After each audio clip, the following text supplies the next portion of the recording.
파트 2. 연설, 연사, 그리고 청중. 이 장에서는 모든 상황에 적용되는 이야기의 세 가지 특성을 검토할 것이다. 첫째, 연설. 우리는 이야기의 내용과 그것이 우리의 경험에서 어떻게 재구성되는지를 배운다. 둘째, 연사. 여기서 우리는 이야기를 활기 있게 전달하는 마음가짐, 몸가짐, 그리고 목소리의 특성을 논의한다. 셋째, 청중. 연설의 성공 여부를 결정적으로 좌우하는 것은 이야기를 듣는 사람들이다. 이야기할 자격을 갖추어라. 상당히 오래된 이야기인데 박사 한 분과 젊은 시절을 영국 해군에서 보낸 적이 있는 사나이가 뉴욕의 우리 강좌에 들어왔다. 박사 학위를 가진 사람은 대학 교수였고 해군 출신의 사나이는 소규모의 트럭 운송업을 하고 있었다. 그런데 그 사나이의 이야기는 대학 교수의 이야기보다 훨씬 인기를 끌었다. 무슨 이유일까? 대학 교수는 아름다운 영어를 구사했고 도시인이며 교양도 있고 세련되었다. 이야기 내용도 명료했고 논지도 명쾌했다. 그러나 한 가지 가장 중요한 것이 빠져 있었다. 그것은 구체성이었다. 교수의 이야기는 막연하며 개념적이었다. 자신의 주장을 증명하는데 한 번도 스스로 경험한 것을 예시한 적이 없다. 한마디로 말해서 그것은 가느다란 논리의 실로 이어진 추상적인 개념을 모은 것에 지나지 않았다. 반면 운송업자의 말은 명확하고 구체적이며 사실적이었다. 매일 일어난 사실을 쉬운 말로 이야기하는 것이었다. 한 가지 논점을 제시하고는 자기가 사업하면서 실제로 겪었던 일들을 예로 들어가면서 그것을 뒷받침했다. 사업관계로 알게 된 사람들에 대한 이야기며 법규를 지켜나가는 것이 얼마나 골치 아픈 것인지를 이야기했다. 그의 말투는 활기와 신선함이 넘쳐 듣는 이에게 재미와 유익함을 주었다. 이 예를 든 것은 굳이 대학 교수는 이렇고 운송업자는 저렇다고 비교하기 위한 것이 아니라 이야기를 풍부하고 색채감이 있는 것으로 하면 청중의 관심을 끌 수 있다는 것을 가르쳐 주기 위해서다. 반드시 청중의 관심을 끌 수 있는 확실한 방법이 4가지 있다. 만약 이 4가지 방법을 따른다면 청중의 관심을 끄는 일에 관한 안심해도 좋을 것이다. 주제를 한정시켜라. 일단 주제를 선택하고 나면 다음은 화제를 어디까지 넓힐 것인지 그 한계를 정해서 엄격히 그 범위 내에서 국한시켜야 한다. 모든 것을 한꺼번에 포함시키려는 잘못을 범하지 말라. 한 청년이 2분 동안에 기원전 500년의 아테네에서 한국 전쟁까지 라는 주제로 연설을 하려고 했다. 이 얼마나 무모한 생각이었을까. 시간이 다 되어 자리에 앉으려고 할 때 그는 아테네시의 창립에 대한 것을 겨우 이야기했을 뿐이었다. 그것은 한 번의 연설에 지나치게 많은 것을 포함시키려고 한 욕심의 결과였다. 이것은 극단적인 예지만 그 정도까지는 아니더라도 나는 그와 비슷한 이유로 청중의 관심을 끌지 못한 신뢰를 수없이 들어왔다. 너무나 많은 점을 다루려고 했기 때문이다. 왜 그럴까? 정신은 단조로운 사실의 나열에 집중하지 못한다. 당신의 이야기가 영감 기록같이 들린다면 청중의 주의를 그다지 오랫동안 끌 수 없을 것이다. 가령 옐로스톤 국립공원으로 여행을 가는 간단한 화제를 선택했다고 하자. 사람들은 대개 열을 내어 공원의 풍경 전체를 남김없이 이야기하려고 한다. 그럴 경우에 청중은 연사에 어지러울 정도로 빠른 설명에 맹목적으로 끌려다닐 뿐이다. 결국 청중의 머리에는 폭포, 산, 샘의 모습만이 희미하게 남게 된다. 이야기하는 사람이 공원의 한 면, 가령 야생생물이나 온천만으로 이야기를 한정시킨다면 그 이야기는 얼마나 선명하게 기억에 남을 것인가. 그렇게 되면 더 구체적으로 이야기할 시간적 여유도 있을 것이므로 옐로스톤 공원이 다양한 풍치가 듣는 사람의 마음속에 생생하게 살아날 것이다. 판매술, 과자 제조, 세금 공제, 탄도미사일에 관한 것 등등 어떤 주제든 간에 시작하기 전에 제한된 시간에 알맞게 좁혀야만 한다. 5분 이내의 짧은 연설이라면 요점은 한두 가지가 적합하다. 30분이나 걸리는 긴 연설일 때도 주제를 4-5개 이상 집어넣으면 성공하기란 좀처럼 힘들다. 예비의 힘을 갖추라. 사실을 깊이 파고 들어가는 것보다는 표면만 어루만지는 이야기를 하는 것이 훨씬 간단하다. 그러나 안이한 길을 택한다면 청중에게 거의 아무런 감동도 주지 못한다. 주제를 좁힌 뒤에는 그것을 잘 파악하고 또 그것에 대해 권위 있게 말할 수 있게끔 준비하기 위해 다음의 질문을 스스로 해보라. 나는 어째서 이것을 믿는가? 이 논리가 실생활에서 검증된 것을 본 적이 있는가? 정확하게 말해서 나는 무엇을 증명하려고 하는가? 그리고 그것은 실제로 어떻게 해서 일어났는가? 이러한 질문은 당신에게 힘을 갖게 하는데 그 힘이야말로 사람들이 긴장하여 주의를 기울이게 만든다. 식물학의 기재라고 일컬어지는 루터 버뱅크는 2가지 완벽한 식물 표본을 만들기 위해서 100만 개의 표본을 만들었다.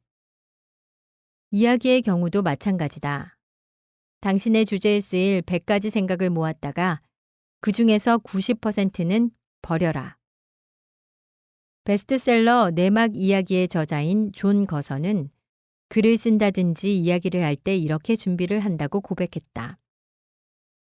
나는 언제나 실제로 쓰는 것의 10배, 100배의 정보를 모은다. 특히 다음 경우에 그의 작업은 위의 말을 뒷받침한다. 1956년 건선은 정신병원에 관한 일련의 기사를 쓰고 있었다. 그는 정신병원을 방문하여 관리자, 간호사, 그리고 환자에게 말을 걸어보았다. 내 친구 한 명이 그와 동행하여 이것저것 그의 조사를 도왔다. 그 친구에게서 들은 이야기지만 그는 수없이 층계를 오르내리고 복도를 왔다 갔다 하면서 이 건물에서 저 건물로 며칠이고 돌아다녔다는 것이다. 건서의 노트는 메모로 꽉 찼다. 그의 사무실에는 정부의 보고서, 사립병원의 보고서, 모 의원회의 통계 등이 산더미처럼 쌓여 있었다. 내 친구는 이렇게 말했다. 그 결과 그는 짧은 기사 4편을 썼지. 그대로 훌륭한 연설이 될 수도 있는 간단하면서도 일화가 풍부한 기사였네. 그 기사를 타이핑한 종이의 분량은 많지 않았지만 그 적은 양의 글을 낙해한 자료는 메모로 가득 찬 노트를 비롯하여 이것저것 합치면 약 9kg은 되었을 걸세. 건선은 자기가 금이 나올 만한 강바당을 뒤지고 있다는 사실을 알고 있었던 것이다. 무엇 한 가지라도 놓쳐서는 안 된다는 것을 알았다. 이런 일에 대해서 경험이 많은 그는 전력투구에서 금괴를 찾아냈던 것이다. 외과 의사인 친구가 내게 말했다. 맹장을 꺼내는 방법을 가르치는 것뿐이라면 10분이면 충분하네. 그렇지만 수술 도중에 무슨 잘못을 저질렀을 때 어떻게 하면 좋을 것인지를 가르치려면 4년은 걸릴 걸세. 화술에 대해서도 같은 말을 할 수 있다. 언제라도 비상시에 대응할 수 있는 준비를 게을리해서는 안 된다. 연설이 끝난 뒤 토론 시간에 청중이 던지는 질문에 즉석에서 대응할 수 있도록 해두지 않으면 안 된다. 될 수 있는 대로 빨리 화제를 선택함으로써 당신도 그런 힘을 기를 수 있다. 연설하는 당일이나 하루 전에는 미루어서는 안 된다. 주제가 빨리 정해지면 그 화제에 관해서 언제나 잠재의식을 작동시킬 수 있다는 막대한 이점이 있다. 하루 일과 중에도 틈틈이 그 화제를 깊이 파고 들어가 생각을 다질 수가 있다. 귀갓길 차를 운전하거나 버스를 기다리거나 지하철을 타고 가는 시간도 이야기의 주제를 숙고하는 데 활용될 수 있다. 마음속에 번쩍이는 통찰력이 떠오르는 때는 바로 그런 잠재 기간인 것이다. 그것은 화제를 재빨리 결정해서 당신의 정신이 무의식적으로 그것에 작용한 결과인 것이다. 아주 정반대의 의견을 가진 청중에게서 경의의 눈빛으로 주목받았던 웅병가 노먼 토마스는 이렇게 말했다. 중요한 연설을 앞두고 있을 때 연사는 마음속으로 그 주제나 논점 등을 되풀이해서 검토하고 그것과 더불어 생활을 해야만 한다. 거리를 걷거나 신문을 읽거나 잠자리에 들기 전 또는 아침에 일어났을 때 이야기에 필요한 신뢰라든가 이야기의 실천 방식에 관한 힌트가 잇따라 떠오르는 사실에 크게 놀랄 것이다. 그저 그런 류의 연설은 흔히 진부한 사고를 그대로 이야기한 것에 지나지 않는다. 이런 과정을 거치는 동안에 당신은 이야기의 내용을 그대로 모두 적어보고 싶은 강한 유혹을 느낄 것이다. 그러나 그렇게 해서는 안 된다. 그 이유는 일단 문장을 만들어 버리면 당신은 그것에 만족해서 더 이상 건설적인 생각을 첨가하고 싶은 의욕을 잃을지도 모르기 때문이다. 그 밖에도 원고를 통째로 암기할 위험도 있다. 마크 트웨이는 암기한다는 것에 대해서 다음과 같이 말했다. 글로 쓴 것은 연설 자료로는 좋지 않다. 그것은 어디까지나 문장인 것으로 딱딱하고 탄력이 없어 효과적인 말이 될 수 없다. 이야기 내용이 무엇인가 가르쳐 주려고 하는 것이 아니라 다만 남에게 즐거움만을 주려고 하는 것이라면 딱딱하지 않은 자유로운 평상시 대화식으로 이야기하면 충분하다. 그렇게 하지 않으면 여러 사람을 따분하게 만들 뿐 즐거움을 주지 못한다. 세계 최고 회사인 제너럴 모터스의 약진에 큰 공헌을 했던 찰스 F. 케이터링은 가슴을 훈훈하게 연설하는 능병가의 한 사람이었다. 그에게 이제까지 연설 원고를 작성한 적이 있느냐고 물었을 때 그는 이렇게 답했다. 제가 이야기하고자 하는 것은 너무너무 중요한 것이어서 종이에 적을 수가 없습니다. 저는 제 전부를 내던져서 청중의 마음이나 감정에 직접 써주는 것을 좋아합니다. 저와 청중 사이에 종이 쪽지는 필요하지 않습니다. 이야기를 보기와 예로 가득 채워라. 루돌프 프레슈는 저서 읽기 쉬운 작문법 중에 한 장을 이렇게 시작했다. 참으로 읽기에 재밌는 것은 이야기뿐이다. 이어 그는 이 원리가 타임지나 리더스 다이제스트지에 어떻게 응용되고 있는지 실례를 들어 설명했다. 많은 발행 부수를 자랑하는 잡지의 기사는 대부분 이야기식의 문체로 쓰여 있거나 숱한 일화로 장식되어 있다. 이야기라는 것이 잡지의 기사로서는 물론 화술에 응용해도 청중의 관심을 끄는 힘을 지니고 있음을 부정할 수 없다. 노먼 빈센트 필의 설교는 라디오나 TV에서 수백만의 청취자를 사로잡고 있는데 이야기를 빛내기 위해서 그가 즐겨 사용하는 것은 자료의 예를 드는 것이다. 그는 언젠가 개간지인 저널 오브 스피치의 기자에게 다음과 같이 말했다. 제 생각으로는 사실이 뒷받침된 신뢰만이 생각을 명확하게 해서 흥미를 느끼게 하며 설득력이 있는 훌륭한 방법입니다. 대체로 저는 각각 중요한 논점을 뒷받침하기 위해서 몇 가지 사례를 듭니다. 내가 이 책을 삽입한 것도 주요한 논점을 전개하기 위한 수단이라는 것을 알았으리라. 카네기 인간관계론이란 나의 저서를 원리만을 열거한다면 아마 한쪽 반 정도로 충분했으리라. 그 나머지는 어떻게 하면 그 법칙을 사람들이 유효하게 활용할 수 있을까에 대한 이야기와 신뢰로 채운 것이다. 그렇다면 신뢰라는 자료를 활용할 수 있는 요긴한 기술을 터득하려면 어떻게 하는 것이 좋을까? 여기에 우리가 이용할 수 있는 5가지 방법이 있다. 이는 인간미를 첨가할 것, 인간화할 것, 구체적으로 표현할 것, 극적인 효과를 노릴 것, 그리고 시각화할 것이다. 인간미를 불어넣는다. 지난날 나는 파리에 살고 있는 미국인 사업가들에게 성공의 비결에 관해서 이야기해달라고 요청한 적이 있다. 응답자 대부분은 추상적인 미담을 늘어놓고 근면이라든가 인내심 또는 야망의 중요성에 대한 설교 비슷한 이야기를 하는 것이 고작이었다. 그래서 나는 수업을 일단 중지시키고 말했다. 우리는 설교를 듣고 싶지는 않습니다. 그런 이야기는 아무도 좋아하지 않습니다. 기억하십시오. 우선 즐거운 이야기가 아니면 무슨 말을 하더라도 어느 누구도 주의 깊게 듣지 않을 것입니다. 그리고 또 한 가지. 이 세상 사람들의 흥미거리는 승화되고 미화된 가십이라는 것을 잊어서는 안 됩니다. 그러니 이제부터 여러분이 알고 있는 두 인물에 대한 이야기를 해주십시오. 어째서 한 사람은 성공했고 한 사람은 실패했는지를 말입니다. 그 이야기라면 우리는 기꺼이 들을 것이고 그것을 진지하게 기억에 새길 것이며 많은 교훈을 얻을 것입니다. 이야기를 들은 수강생 중 한 명은 그날 밤에 당장 나의 제안에 따라 대학 시절의 두 동창생에 대한 이야기를 했다. 한 학생은 굉장히 절약형이어서 시내의 여러 가게에서 와이셔츠를 사서 입어본 후에 어느 가게의 것이 가장 질이 좋고 때도 잘 빠지고 질긴지, 즉 어느 옷이 가장 경제적인지를 알아보기 위한 목록을 만들었다. 그는 언제나 세세한 푼돈에 신경을 쓰고 있었다.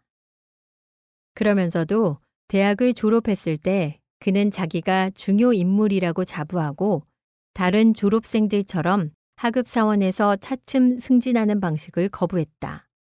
3년 후 동창회에 나왔을 때도 그는 여전히 그 세탁물 목록을 만들고 있었다.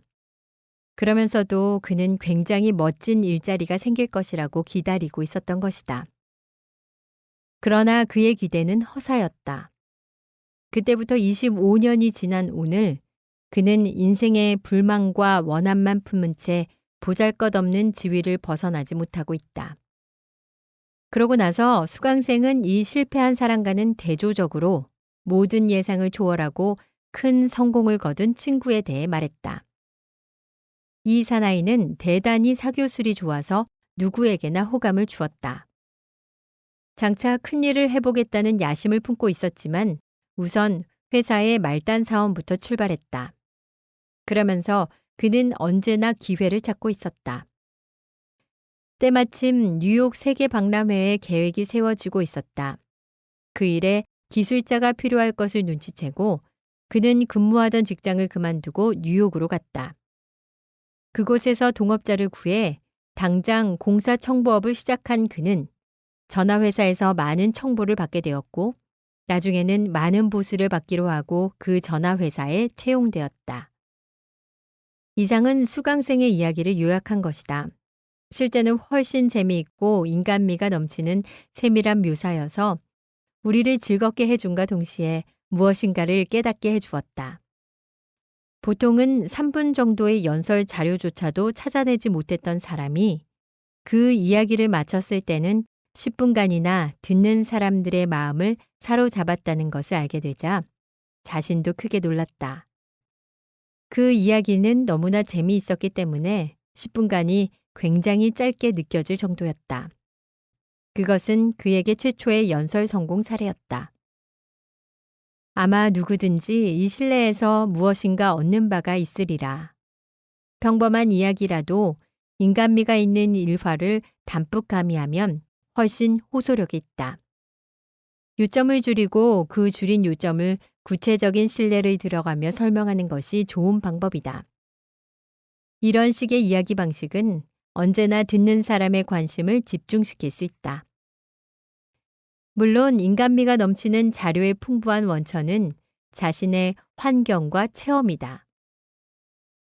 자신의 이야기를 해서는 안 된다고 하는 생각 때문에 자신의 경험을 말하기를 주저할 필요는 없다.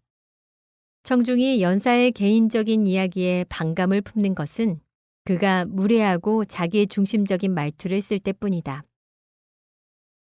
그렇지 않는다면 청중은 연사의 개인적인 이야기에 굉장히 흥미를 느끼게 된다.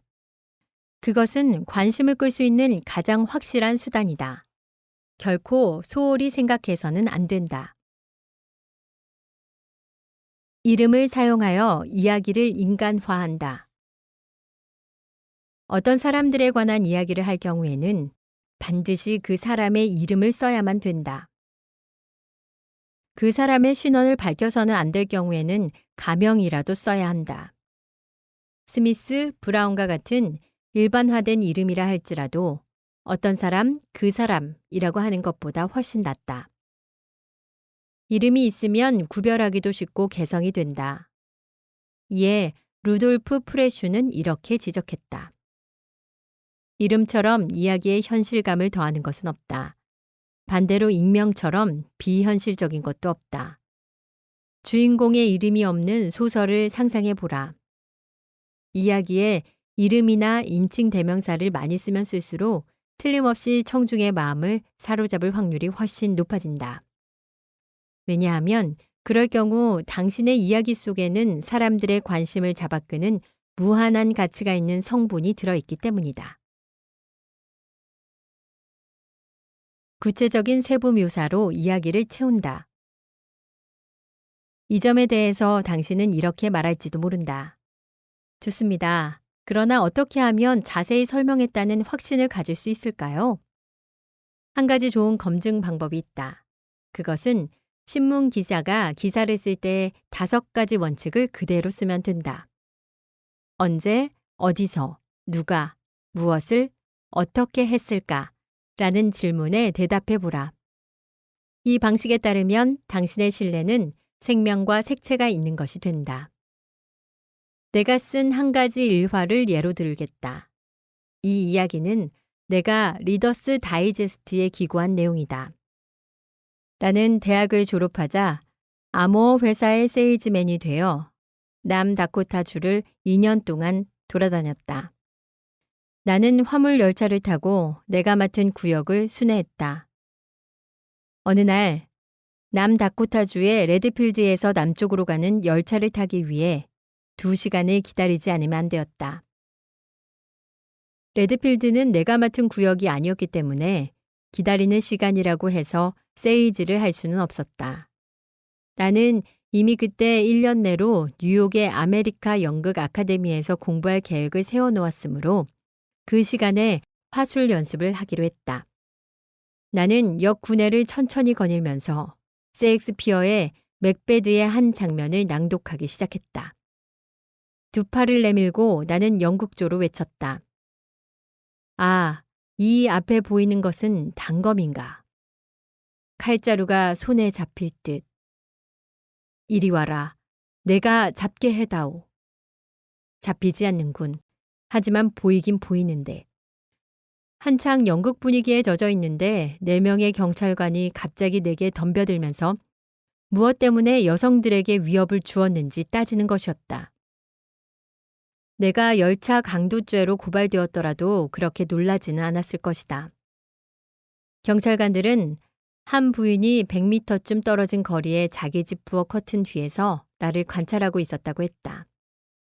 그런데 나의 태도가 하도 수상해서 경찰에 신고했던 것이다. 그래서 경관이 달려와 보니 단도가 어떻다느니 하고 내가 외치는 소리가 들렸다는 것이다. 나는 셰익스피어 극의 대사 연습을 하고 있었다고 설명했지만 쉽게 납득이 되지 않았던 모양이다. 내가 근무하고 있는 회사의 주문장을 보이고 나서야 나는 겨우 석방되었다. 이 일화가 위에서 언급한 5가지 항목의 질문에 어떻게 답을 하고 있는지 유의해 보기 바란다. 물론 세부 묘사가 지나치게 많으면 아예 없는 것보다 못하다. 무의미하고 관계가 없는 사건을 길게 늘어놓으면 그 누구라도 따분해진다. 남다코다주의 어느 거리에서 내가 자칫 체포당할 뻔했던 사건을 다룬 이 이야기에는 5가지 원칙이 적당히 섞여 있을 것이다. 세부적인 이야기를 지나치게 많이 늘어놓으면 청중은 보나마나 당신에게 전혀 관심을 가지려 하지 않을 것이다. 무관심처럼 강한 거절의 표시는 없다. 대화체를 사용해 이야기를 생생하게 만든다. 인간관계의 법칙 한 가지를 응용해서 성난 고객을 달래는데 어떻게 성공할 수 있었는지 그 사례를 제시하고자 한다면 다음과 같이 시작할 수도 있으리라. 일전에 한 사나이가 우리 사무실로 찾아왔습니다. 그는 바로 지난주에 우리가 배달했던 세탁기가 제대로 작동되지 않는다면서 화가 머리끝까지 나 있었습니다. 나는 고장난 부분을 수리하는데 최선을 다하겠다고 이야기했습니다. 잠시 후 그는 안정을 되찾았고 고장난 것을 수리하기 위해 우리가 최선을 다하겠다는 성의를 보이자 납득을 했습니다. 이 일화에는 한 가지 내세울 만한 점이 있다. 그것은 꽤 구체적이라는 점이다. 그러나 인명이 나타나지 않았고 세부 묘사가 부족하다. 그뿐 아니라 무엇보다도 이 사건을 좀 더 생생하게 만들어줄 대화가 없다. 이러한 요소를 가미하면 다음과 같이 된다. 지난주 화요일 사무실 문이 탕 소리와 함께 열렸습니다. 깜짝 놀라 눈을 돌려보니 나의 단골 손님인 찰스 브렉삼이 성난 얼굴이 눈에 들어왔습니다. 어서 오게 이리로 앉게나 하고 권할 틈도 없었습니다.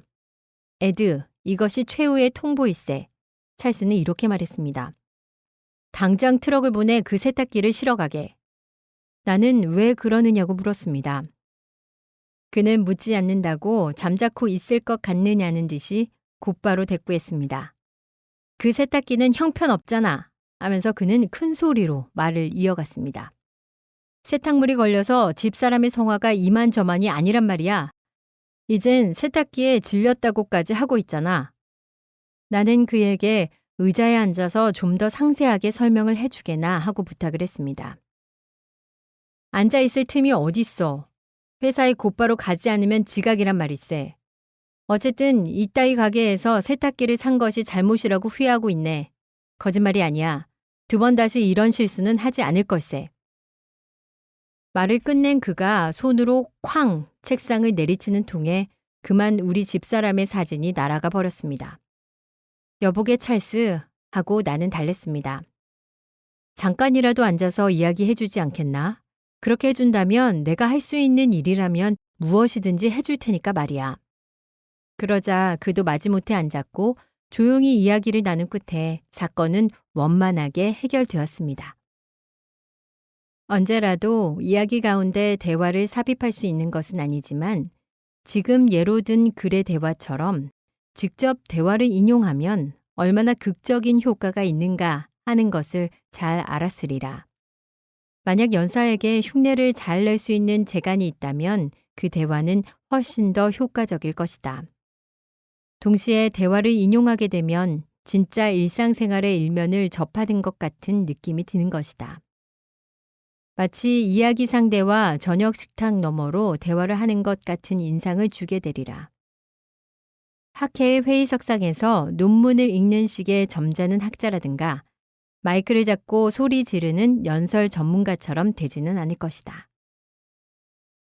손짓, 몸짓, 표정으로 이야기를 시각화한다. 어느 심리학자의 학설에 따르면 우리의 지식 85% 이상은 시각적인 인상을 통해 받아들여지는 것이라고 한다. 이 설명은 TV가 오락뿐 아니라 선전 매체로의 기능을 효과적으로 수행하고 있는 사실만 보아도 의문의 여지가 없다. 대중연설 역시 청각적인 기술인 동시에 시각적인 기술이기도 한 것이다. 이야기를 풍요롭게 하는 최상의 방법은 그것을 눈에 선하게 보이도록 하는 표현법을 쓰는 데 있다. 골프를 치는 방법을 몇 시간을 이야기로 할 수 있겠지만 그렇게 하면 듣는 쪽은 따분해진다. 그러나 볼을 어떻게 칠 것인가를 몸동작으로 나타내 보이면 아마 모두들 열심히 시선을 당신에게로 집중시킬 것이다. 그와 마찬가지로 팔과 어깨를 써서 흔들거리는 비행기 모습을 표현한다면 구사일생한 당신의 이야기에 더 긴장해서 귀를 기울일 것이다. 이 말을 하다 보니 언젠가 산업근로자 강좌에서 수강생이 발표했던 이야기가 생각난다. 그것은 시각화한 연설의 걸작이었다.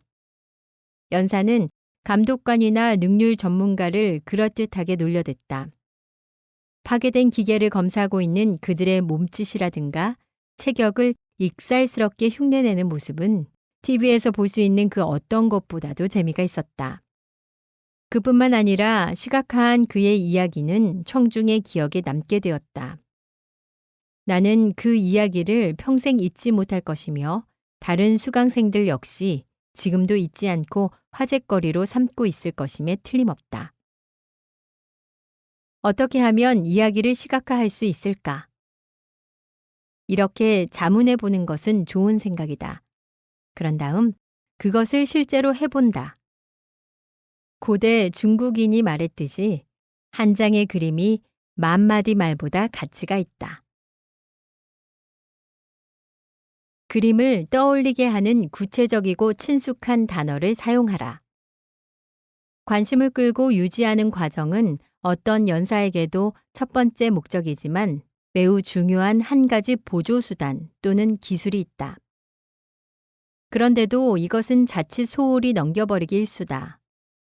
웬만한 연사는 그런 것이 있다는 사실조차 깨닫지 못하고 있는 것 같다. 아마 의식적으로 이것을 생각해 본 적이 없으리라. 그것은 다름 아닌 연상작용을 일으키는 말을 사용하는 과정을 말한다. 유능한 연사란 청중에게 영상이 떠오르게 만드는 사람이다. 흐릿하고 흔해 빠진, 맥없는 표현을 하는 사람은 청중을 졸리게 만들 뿐이다. 영상, 영상, 영상. 이것은 당신이 호흡하고 있는 공기처럼 얼마든지 내키는 대로 쓸 수가 있다. 당신의 이야기와 대화 속에 집어넣어라. 훨씬 좋은 영향을 줄 것이다. 허버트 스펜서는 문체의 일반적 원리에 관한 에세이에서 오래전에 선명한 영상을 불러일으키는 말의 탁월성을 지적했다.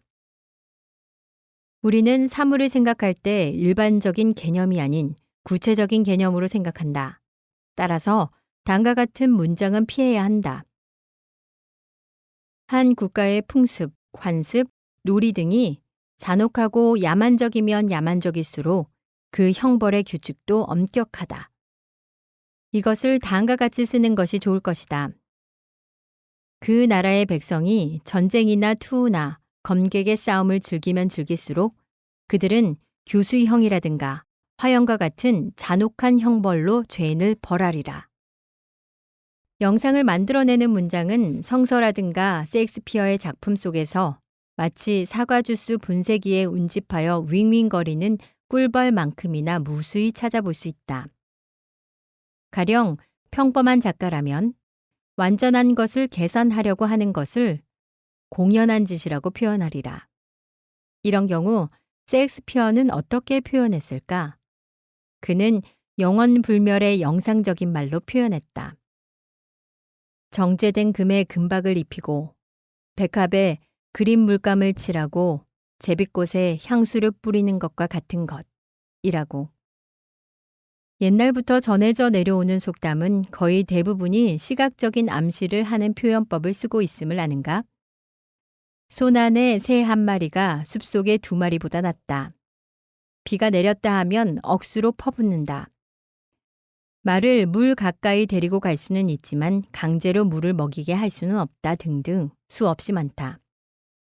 그 밖에 지나치게 많이 쓰여서 매력이 없어진 비유에도 이런 영상적인 요소가 있음을 깨닫게 될 것이다. 여우처럼 교활하다. 빵처럼 납작하다. 바위처럼 단단하다 등등. 링컨은 언제나 시각적인 용어로 이야기를 했다. 언젠가 백악관 대통령 집무실로 배달된 길고 까다롭고 관료적인 보고서에 질려버린 링컨은 무미건조한 표현이 아니라 기억에 남을 영상적인 말로 그것에 대한 충고를 전했다. 그 말은 다음과 같다. 말을 사러 보냈을 때 나는 말꼬리에 털이 몇 개 있느냐 하는 것까지 알고 싶지는 않다. 단지 그 말이 좋은 말인지 아닌지를 판단할 수 있나. 즉, 결정적인 요소인 말군만 알면 된다. 시각에 호소하는 능력을 연마하라. 석양을 등지고선 숫사슴 뿔의 그림자처럼 날카롭고 뚜렷한 영상을 말로써 표현해 보라. 가령 개라고만 하면 그것이 애완용 개인지 사냥개인지 셰퍼드인지 포메라니안인지 다소 불분명한 이미지를 떠올리게 된다. 그런데 불독이라는 단어는 개라는 단어와 비교한다면 훨씬 한정적인 것이다. 다시 그것을 얼룩이 불독이라고 하면 한층 더 선명하게 영상이 떠오르지 않겠는가? 한 마리의 말이라고 하는 것보다 검은 털에 셔틀런드 원산의 조랑말이라고 하는 것이 훨씬 선명하지 않을까? 다리 하나가 부러진 하얀 수탉이라고 하는 것이 닭이라고 하는 것보다 훨씬 분명하고 생생한 그림을 떠오르게 하지 않느냐는 말이다. 윌리엄 스트링 주니어는 문체의 요서에서 이렇게 말했다. 문장의 기교를 배운 사람들 사이에서 무엇인가 의견의 일치를 본 것이 있다면 그것은 바로 다음과 같은 사항이다. 독자들의 주의력을 환기시켜 절대 놓치지 않기 위한 가장 확실한 방법은 상세하고 명확하고 구체적으로 쓰는 일이다. 호머, 단테, 셰익스피어와 같은 위대한 작가들은 미세한 점까지 속속들이 묘사하고 있기 때문에 설득력을 지니는 것이다. 그들의 글은 영상을 불러일으킨다. 이는 쓰는 경우와 마찬가지로 말하는 경우에도 해당된다. 지난날 나는 카네기 코스에서 사실에 근거해 이야기하는 실험을 했다. 이야기하는 사람은 어느 한 구절에도 사실 또는 고유명사, 숫자, 날짜 등을 삽입하지 않으면 안 된다는 규칙을 채택한 것이다. 그 결과는 혁명적이었다. 수강생들은 구체적이지 않은 표현을 새로 잡아내는 게임을 했던 것이다. 청중의 머리 위를 떠돌아다니는 구름과 같은 말이 아니라 평소에 사람들이 쓰고 있는 명쾌하고 생기 있는 말로 이야기를 하기까지는 그다지 많은 시간이 걸리지 않았다. 프랑스의 철학자 알랭은 다음과 같이 말했다. 추상적인 문체는 어떤 경우에도 좋지 않다. 당신의 문장을 돌이나 금속, 의자나 테이블, 동물이나 남자 또는 여자로 채워야만 한다. 이는 평소의 대화에서도 마찬가지다. 사실 남 앞에서 이야기를 할 때 세부적으로 어떻게 마음을 써야 하는지에 대해 이 장에서 언급했던 것은 모두 일반적인 대화에서도 해당된다. 대화를 활기찬 것으로 만드는 것은 세부 묘사에 있다. 더 효과적인 대화를 할 수 있는 사람이 되고자 열망하면 누구라도 이 장에서 언급한 충고를 따르라. 반드시 얻는 바가 있을 것이다. 세일즈맨들의 상품 소개에도 적용하면 세부 묘사라는 것이 어떤 마력이 있는지를 발견하게 될 것이다. 경영진을 비롯하여 주부나 교사들도 지시를 한다든지 정보를 제공할 때 구체적이고 사실에 바탕을 둔 세밀한 묘사를 한다면 대단한 진보를 이룩하게 될 것이다.